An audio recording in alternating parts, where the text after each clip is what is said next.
Vráťte sa ku mne a k môjmu pro-life evanieliu lásky pre narodené i nenarodené životy.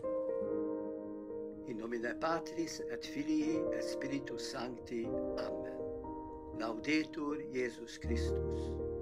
Všetok život patrí mne, hovorí Pán, a nikto nesmie dobrovoľne zničiť ľudský život alebo súhlasiť s jeho zničením, bez toho, aby čelil môjmu hnevu a súdu, lebo pomsta je moja. Nenechajte sa oklamať, moji bratia a sestry. Satan sa o moc nedelí a ak sa zdá, že áno, potom tí, ktorí z toho majú prospech, za to draho zaplatia ľudskými dušami. Veritatis Mišo nemá formálnu moc opravovať katechizmus, ktorý po 4. storočí prispôsobil kresťanom interpretáciu pojmu sebaobrana podľa diabla a pohanov.